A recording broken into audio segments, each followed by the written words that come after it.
Hello, welcome back to I Say Our Wrong Reads, and today we're going to be doing the second half of what I read during my summer holidays.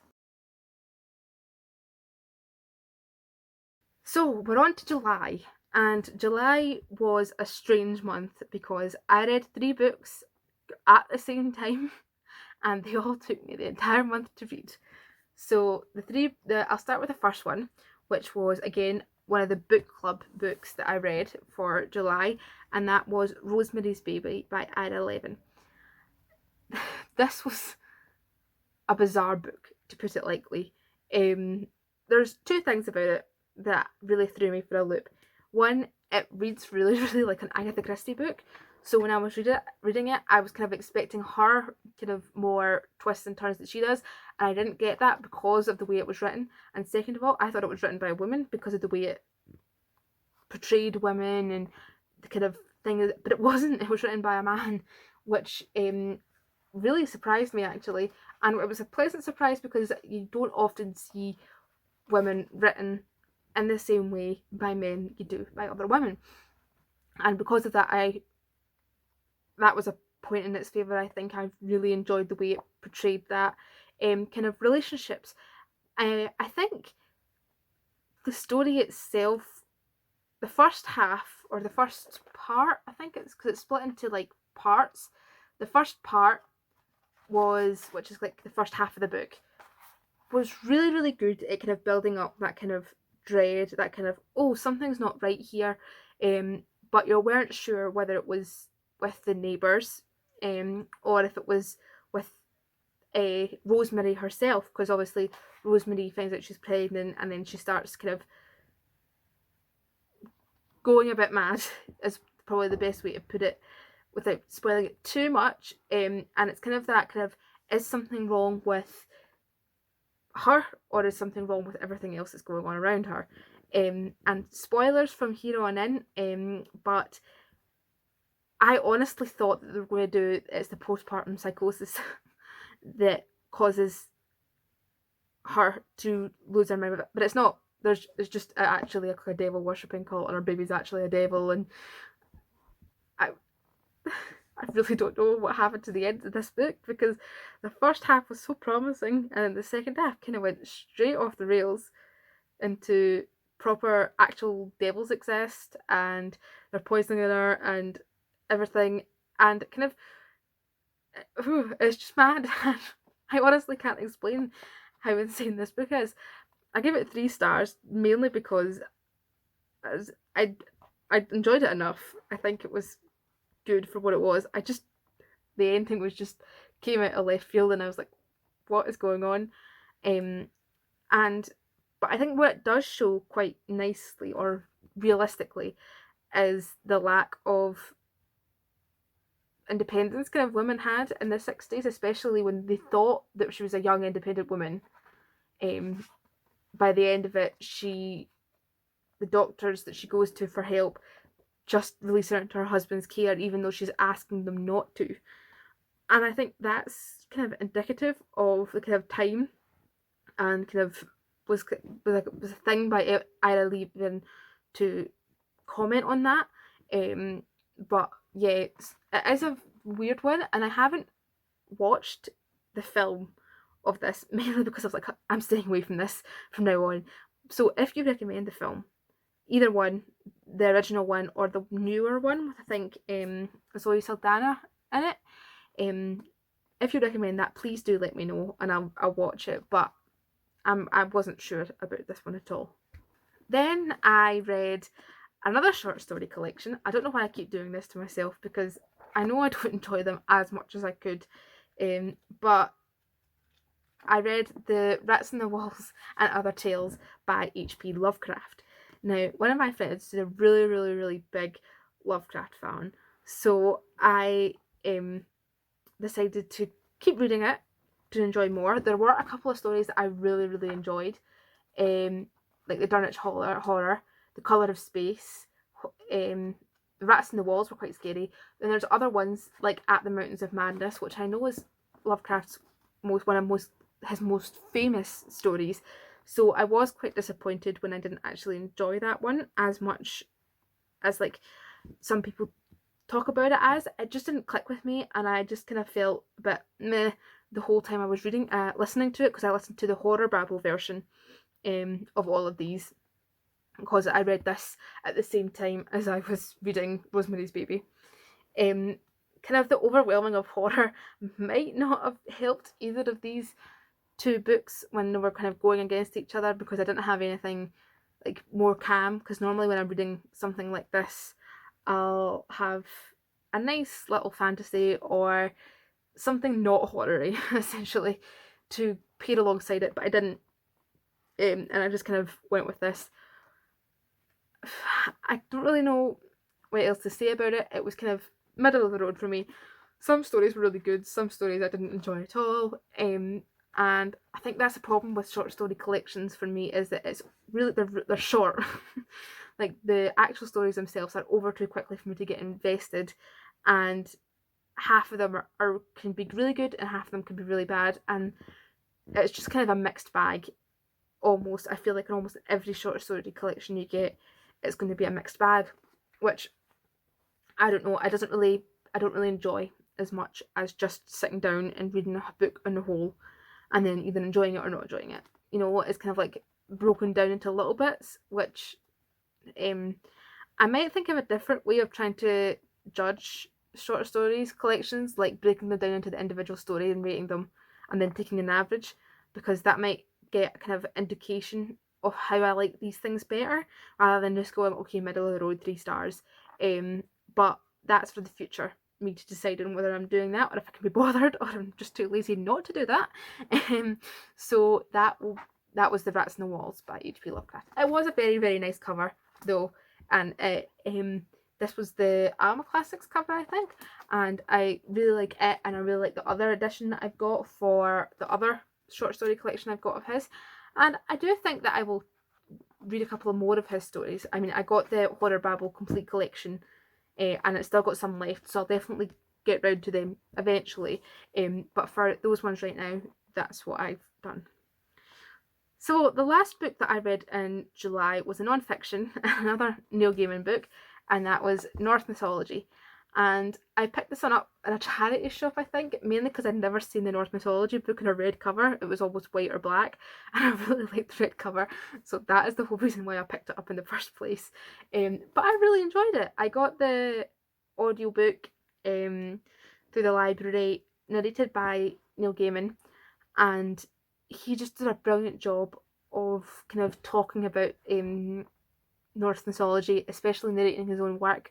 You can really see his kind of style coming through when you listen to him talking his own work through, and the inflection of different words and sentences really changed the whole book and the whole kind of tales in a way that you wouldn't get just reading it. So I think this is one of these books where the audiobook is really, really good to follow along with, or just listen to on its own, though I do think the book on its own is a very good book. I gave this one 4 stars out of 5.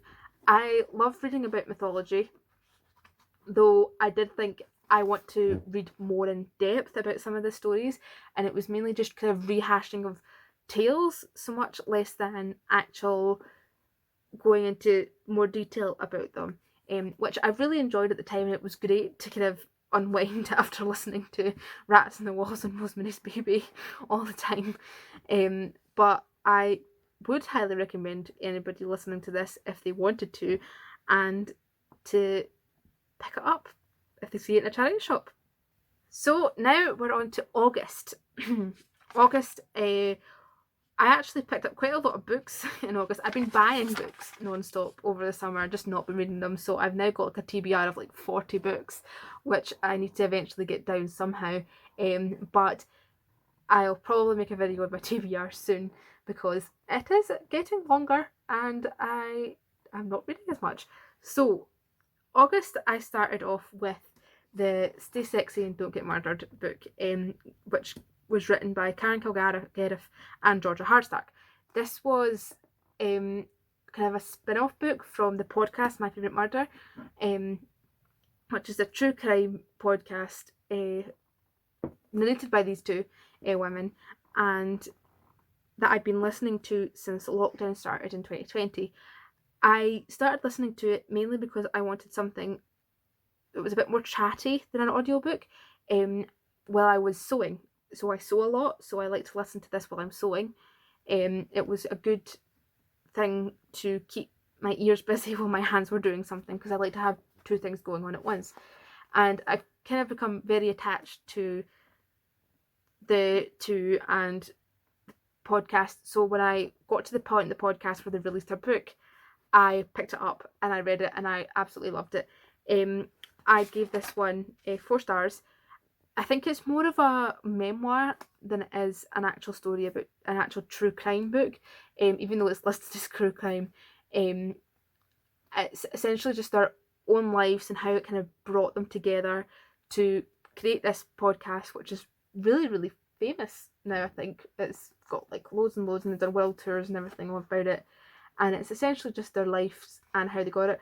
There was one point where Karen in particular was talking about her mother, who had dementia, I think it was dementia, and how she coped with her mother having dementia and kind of losing her mother in that kind of way, and it was absolutely heartbreaking and described in a way that I think you could probably understand and sympathise so deeply with that. If you have that, I would highly recommend reading it. If you are, I think you won't get as much out of it if you haven't listened to the podcast or you don't enjoy the podcast. Then I probably would skip it, because I don't think it'll be for you. But if you have listened to the podcast and you do enjoy it, then this is a very good book to go alongside it. I did get the audiobook because it was essentially like listening to their podcast. I think actually that's why I've read so much as I have recently. In August, is that I was listening to audiobooks. I listen to a lot more audiobooks when I'm in a slump than I do normal books, like reading books, just because I can get through them quicker. But yeah, it was a good book and I enjoyed it, and I think I was better off reading it than not reading it. And I can continue on with my listen of the podcast, even though I'm 150 episodes in, and I think there's like 300 episodes now, so I'm still about halfway through, so I'll need to get caught up at that at some point. And then I listened to Camilla by Sheridan. Now, I've been meaning to pick up this book for ages, and I still haven't picked it up in paperback and read it, so I decided to pick it up through the library when I saw that it was free on, like, it didn't have a hold on it, which is quite rare for it. So I picked it up and I listened to it in one car journey up to Fort William, and I really liked it. Yeah, I think that I think it's a perfect kind of representation of kind of gothic vampire horror. I think it was probably one of the earlier books for vampires, and especially gothic vampires, which I think Dracula definitely picked up on in the late 19th century. But I really enjoyed Camilla a lot, and I'm definitely going to pick it up in like a physical copy and read it instead of just over an audiobook, because I just love to read it again and again. I get that into it because I think it could definitely become a firm favourite of mine, just the way it was so beautifully explained, and the first person narrative from the view of Laura, and how it kind of built up and built up and built up. It was brilliantly done, and I would definitely recommend that one, because especially if you like the vampire kind of horror gothic kind of genre, you can definitely see where the precursors of a lot of modern vampire fiction came from in that, and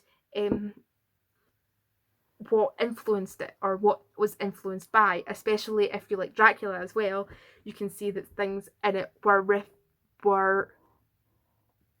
picked up by Bram Stoker and written about in his novel Dracula as well.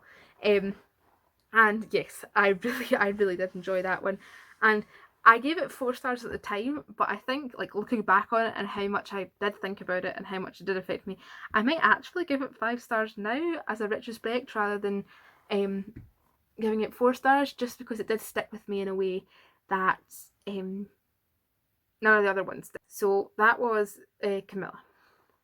Next I read The Pool of the Stars by Emma Donoghue. This is my first Emma Donoghue book. I've heard great things about her writing, but I've never actually picked anything up before.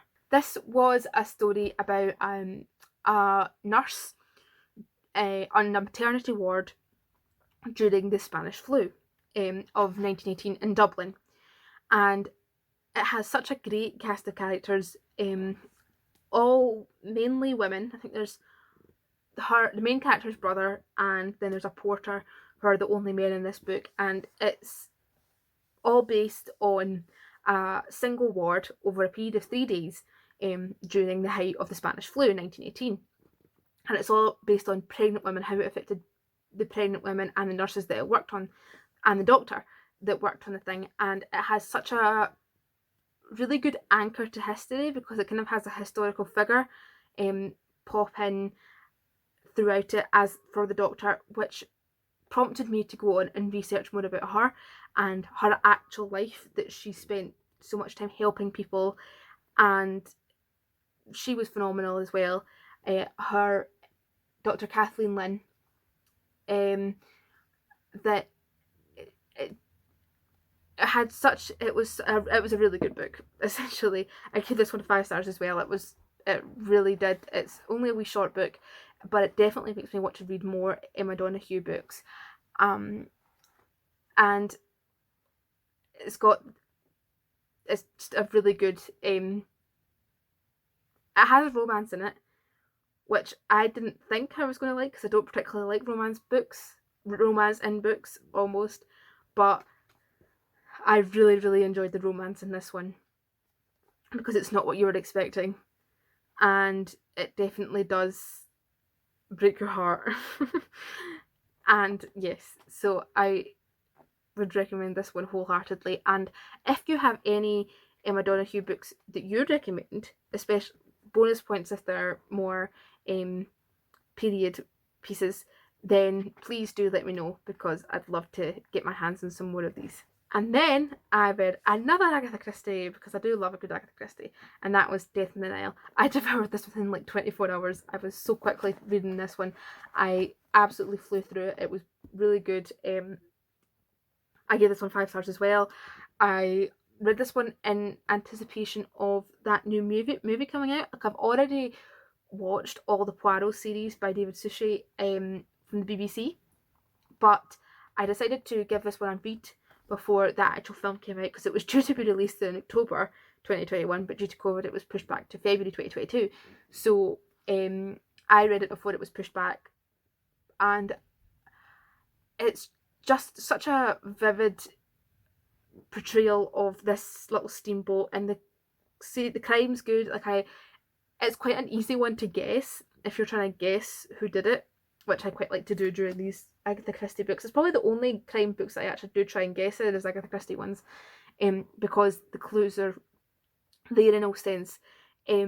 But the mystery is quite straightforward, but the way that they go about the mystery and Poirot and the kind of deduction of it all is great. And there's so many red herrings in this book that you could feed a whole family.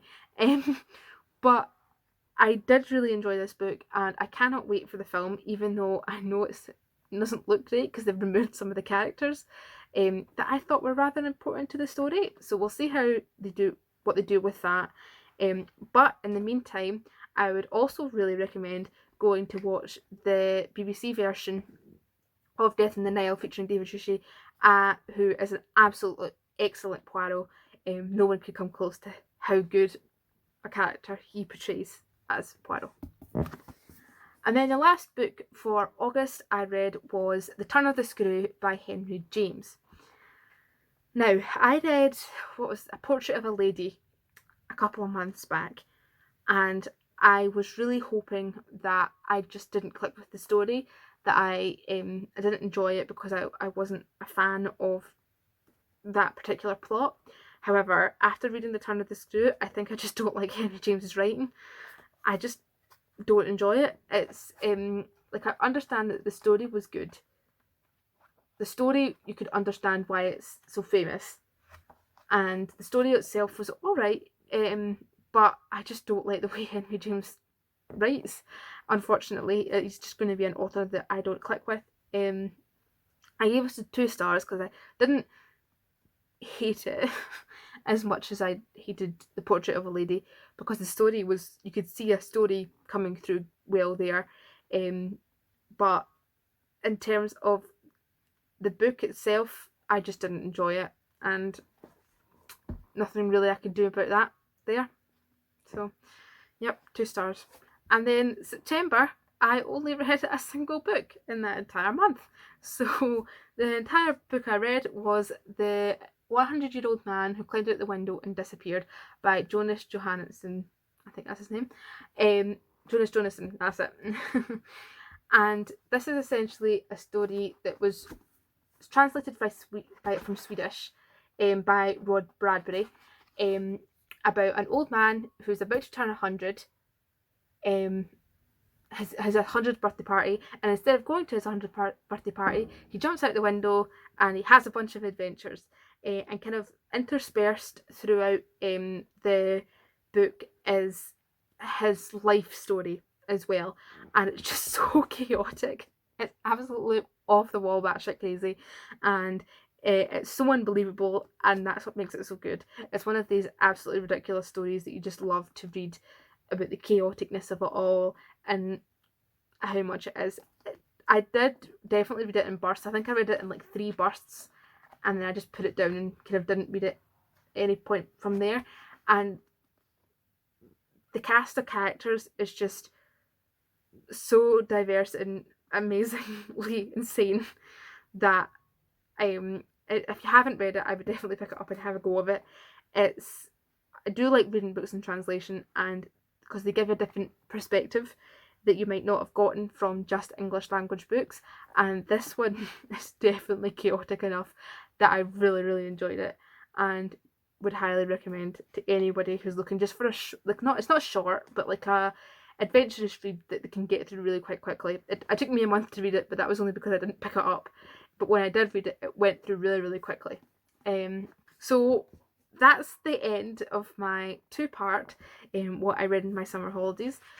I hope you enjoyed reading this, and it definitely was a catch-up for me, trying to figure out all the books that I read and try and remember some of them, like trying to remember what happened in Turn of the Screw, definitely, and other ones like Stardust. Like, it's just, I read them so long ago that it was May when I started reading some of these, and I just haven't gotten round to talking about them yet.